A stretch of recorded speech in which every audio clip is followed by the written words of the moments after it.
menceritakan sedikit mengenai sejarah Lempar Cakra. Lempar Cakra merupakan acara lontaran yang mula-mula dicipta sebagai acara sukan.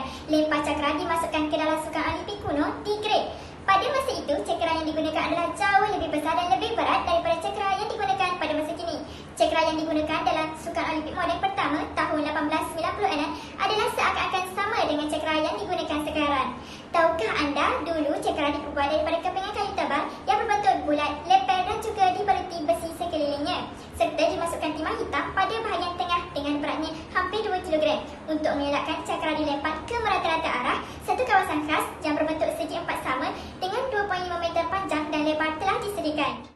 Seterusnya, dulu acara lempar cakra dipertandingkan pada Sukan Olimpik tahun 1912 di Stockholm. Acara lempar cakra dipertandingkan menerusi penggunaan dua belah tangan. Caranya ialah dengan setiap peserta akan membuat lemparan kali pertama menggunakan sebelah tangan dan kali kedua menggunakan tangan yang sebelah lagi. Cara lempar ini bagaimanapun mendapat sambutan kerana tidak ada teknik tertentu yang digunakan dan jarak cakra juga tidak jauh. Pertandingan cara ini hanya digunakan sehingga tahun 1912 sahaja. Selepas itu, teknik lemparan baru diperkenalkan. Itu sahaja serba sedikit mengenai sejarah lempar cakra. Seterusnya, kita beralih pada alatan lempar cakra. Peralatan lempar cakra, cakra, sangkar lempar cakra, kasus spike. Secara umumnya, setiap sektor sukan sangat memerlukan peralatan, kawasan khususnya dan pakaian yang sesuai. Dalam acara lempar cakra, kita memerlukan cakra, bulatan lemparan, jaringan keselamatan, pakaian dan kasut yang bersesuaian. Kawasan lemparan dan pendaratan diperlukan untuk memberi keselesaan dan bebas daripada halangan atau gangguan. Seterusnya, terdapat 4 fasa lakuan dalam acara ini. Fasa pertama ialah fasa persediaan. Dalam fasa ini, atlet lempar cakra perlu bersedia dan menghalakan bahu kirinya ke arah kawasan cakra mendarat. Seterusnya, kedudukan kaki kanan para atlet pula berada di depan sedikit dari kaki kirinya. Atlet perlu memegang cakra dalam tangan dengan menggunakan teknik yang sesuai dan badannya direndahkan. Fasa kedua ialah fasa hayunan awal. Dalam fasa kedua ini, atlet hendaklah menggerakkan cakra secara menyilang badan ke depan bahu kiri bagi memulakan hayunan ke belakang. Seterusnya, dihayun ke belakang bahu kanan dengan tangan yang diluruskan dan dihayun ke depan semula dekat bahu kiri. Fasa ketiga ialah fasa putaran. Dalam fasa ketiga ini, atlet perlulah memutarkan badan ke atas berbola kaki kiri ke arah lemparan, manakala tangan lemparan berada di belakang badan. Seterusnya, kaki kanan yang diluruskan ke hadapan, dihayun dan tolak ke hadapan dengan kaki kiri apabila menghadap arah lemparan. Tangan lemparan atlet ke paras pinggang dan belakang badan. Keberatan kaki atlet pula berada di atas kaki kanan. Akhir sekali, atlet perlu meletak kaki kiri dengan pantas dan aktif di belakang garisan bulatan bahagian depan. Fasa keempat ialah fasa lemparan dan pemulihan. Dalam fasa ini, berat badan atlet berada di kaki kanan dalam posisi berkuasa iaitu power position dan tangan lemparan pula masih berada di belakang badan. Atlet perlu memutar pinggang ke hadapan dan diluruskan kaki kanan.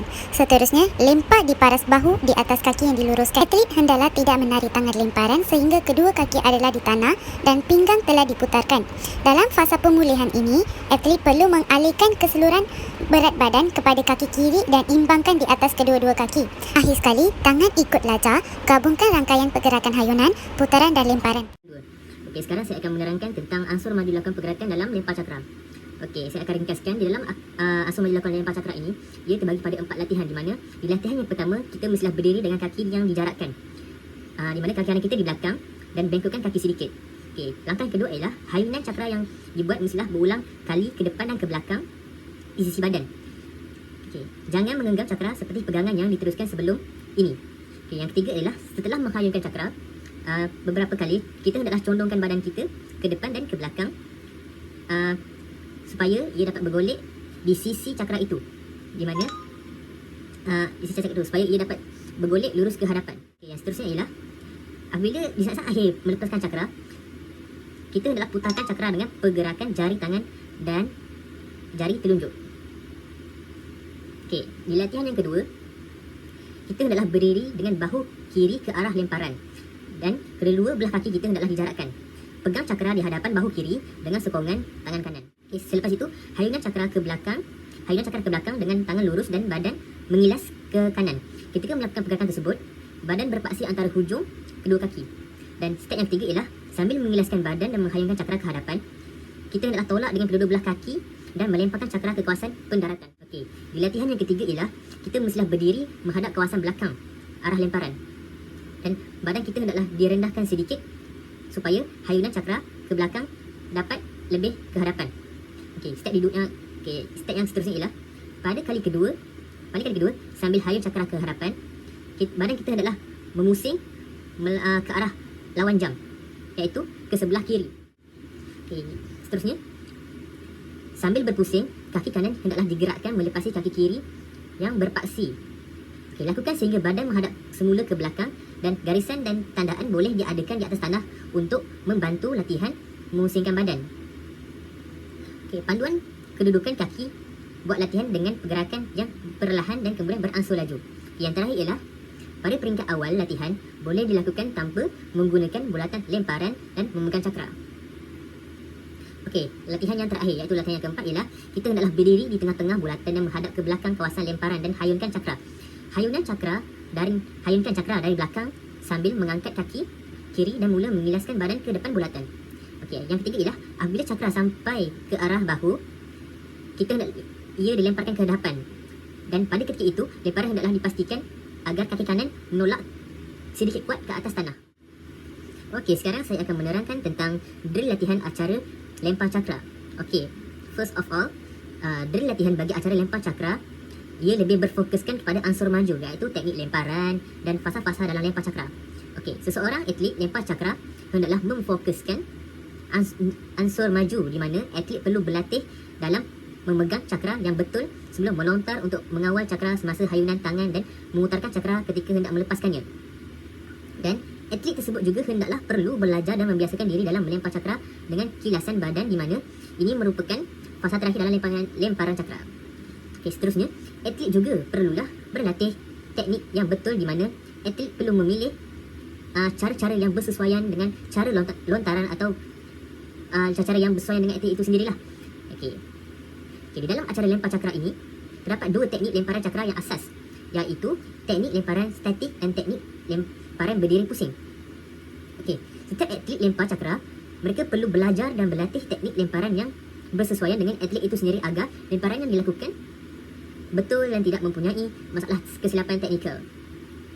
Dalam setiap teknik asas lemparan cakra ini, atlet seharusnya memahami setiap fasa-fasa yang terdapat dalam setiap teknik yang dipilih, supaya setiap lemparan yang dilakukan lebih lebih mantap dan lebih bagus. Okey, sekian daripada saya. Terima kasih. Saya Azzakia Fitri Rosli. Saya akan menerangkan tentang cara menentukan dan mengira pemenang. Bagi lempar cakra, peserta yang paling jauh melempar akan dikira pemenang. Lemparan itu akan dikira sah apabila cakra hendaklah jatuh di dalam kawasan pendaratan yang telah disediakan dan peserta tidak boleh menyentuh atau memanjat garisan mengelilingi bulatan lemparan. Kepegawaian acara lempar cakra. Dalam mengadili lempar cakra, 3 hingga 5 orang pegawai atau pengadil diperlukan bagi mengadili acara ini. Seorang pengadil diperlukan bagi menentukan sama ada lemparan yang dibuat oleh peserta batal, seperti kaki peserta menyentuh pada garisan bulatan lemparan, atau cakra gagal dilepaskan oleh peserta, atau cakra mengenai jaring keselamatan. Manakala lemparan akan dikira sah jika keseluruhan cakra mendarat di kawasan pendaratan yang telah disediakan. 2 orang pegawai menentukan titik atau tempat pendaratan cakra di kawasan pendaratan, dan 2 orang lagi mestilah mencatat jarak yang dicapai oleh peserta.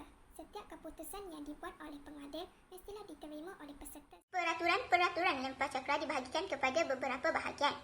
Antaranya, lemparan cakra perlu dilaksanakan di dalam bulatan dan hanya bahagian dalam gelung besi bulatan yang boleh disentuh.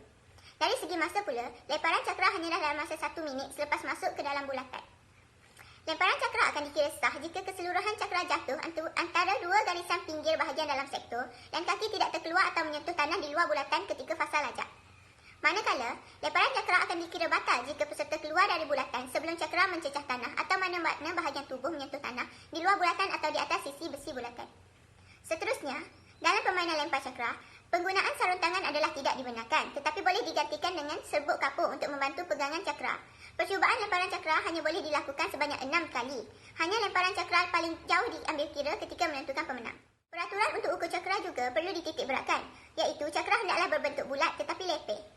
Pada tengah-tengahnya, diletakkan piring bulat daripada besi dan dipasangkan pada kedua-dua belah cakra. Cakra juga boleh diperbuat tanpa melekatkan piring besi pada bahagian tengah, asalkan bahagian tengah ini berbentuk rata dan berat keseluruhan cakra adalah menepati berat yang ditetapkan. Saiz dan berat cakra adalah berbeza kepada peserta lelaki dan peserta wanita. Untuk lelaki, minimum berat cakra adalah 2.0 kg, manakala untuk perempuan pula adalah 1.0 kg. Beralih kepada langkah-langkah keselamatan ketika melakukan acara ini. Acara lempar cakra ini biasanya dipertandingkan di dalam satu kawasan khas yang disediakan, bertujuan untuk keselamatan. Kawasan untuk acara ini biasanya berpagar dan berjaring, kecuali pada bahagian hadapannya yang terbuka untuk peserta melakukan lemparan. Untuk keselamatan peserta pula, peserta perlu menyediakan ketahanan otot dan renggangan bagi mengelakkan kecederaan. Antara otot yang terlibat dalam permainan cakra adalah seperti deltoid, triceps, hamstring, gastrocnemius, pectoralis major, bicep, brachioradius dan quadriceps. Oleh itu, latihan dan renggangan perlu kerap dilakukan untuk membiasakan otot badan dengan permainan ini. Peserta juga perlu fokus dan berhati-hati ketika melakukan lemparan dan memastikan tangan tidak licin agar tidak tersasar dan mengenai peserta lain ataupun orang di sekeliling serta tidak terkeluar daripada kawasan.